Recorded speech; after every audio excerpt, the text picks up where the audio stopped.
इस बीच एक अहम खबर सामने आ रही है। 2 दिन के गुजरात दौरे पर राहुल गांधी। एक हफ्ते में राहुल गांधी का यह दूसरा दौरा होगा। अहमदाबाद में पार्टी नेताओं संग राहुल की बैठक, जिलाध्यक्ष चुनने का पायलट प्रोजेक्ट भी राहुल गांधी इस दौरे के बीच में लॉन्च करेंगे। तो एक हफ्ते में राहुल गांधी का यह दूसरा दौरा है। मिशन गुजरात पर राहुल गांधी और पायलट प्रोजेक्ट जो है वो भी लॉन्च किया जाएगा। इससे पहले अहमदाबाद में जो कांग्रेस की बड़ी बैठक हुई थी उससे भी एक रोड मैप तैयार हुआ और अब देखिए किस तरीके से सालों बाद अहमदाबाद में कांग्रेस की बैठक और एक बार फिर से अब राहुल गांधी गुजरात दौरे पर पहुंच गए हैं। और इस पर ज्यादा जानकारी के साथ हमारे संवाददाता भूपेंद्र हमारे साथ जुड़ गए हैं। भूपेंद्र, राहुल गांधी के इस दौरे को कैसे देखा जाए और एक हफ्ते में राहुल गांधी का ये दूसरा दौरा?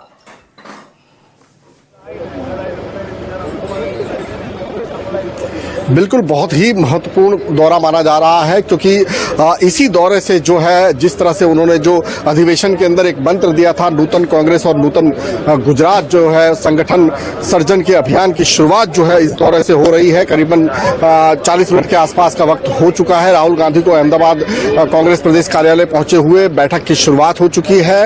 हालांकि बैठक के अंदर मीडिया अलाउड नहीं है, सिर्फ विजुअल अपॉर्चुनिटी मिली थी।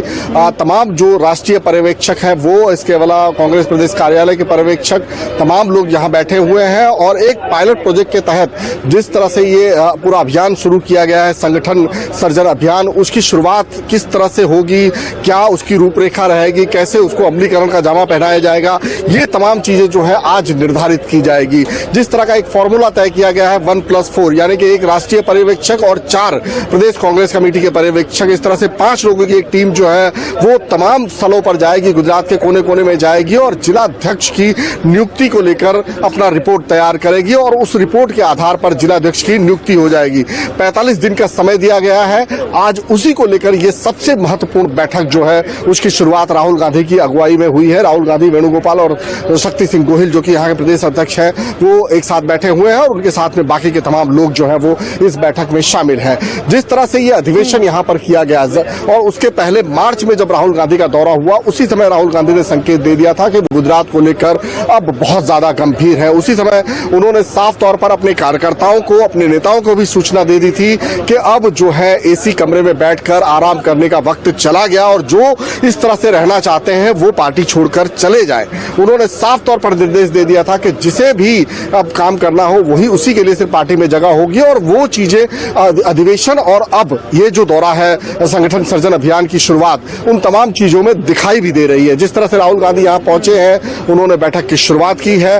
बताया जा रहा है कि करीबन 5 से 6 बजे तक ये बैठक चलने वाली है और उसके बाद उनकी अपनी कोर कमेटी की एक बैठक शुरू हो गई है और कल पायलट प्रोजेक्ट के तहत अरावली, मोडासा जो कि उत्तर गुजरात का एक हिस्सा है, वहां से इसकी एक शुरुआत की जाएगी, जब तमाम जो पर्यवेक्षक हैं उनकी एक टीम जो है वो निकलेगी इलाकों में और इस तरह के जो अभिप्राय हैं वो इकट्ठा करेगी। कुल मिला के ये कह सकते हैं कि पूरी कांग्रेस को एक तरह से रिवाइव करने का जो एक संकल्प यहाँ पर उन्होंने अधिवेशन के दौरान लिया था, उसकी शुरुआत आज से उन्होंने कर दी है। क्योंकि अब अगर जाहिर सी बात है, कांग्रेस जिस मुकाम पर और जिस जगह पर यहाँ पहुंच चुकी थी, 11 विधायक महज उनके पास बचे हुए हैं। 2017 में वो 77 विधायक जो हैं वो जीत कर आए थे, लगभग सरकार बनाने के करीब थे। लेकिन उसके बाद जिस तरह से कांग्रेस का पतन शुरू हुआ, एक एक करके पलायन शुरू हुआ, उसके बाद अब महज 11 विधायकों वाली ये पार्टी बची है, विरोध पक्ष का नेता तक नहीं है। तो ऐसे में अब कांग्रेस के सिवा कांग्रेस पास दूसरा कोई विकल्प नहीं था। एक अस्तित्व की लड़ाई जैसे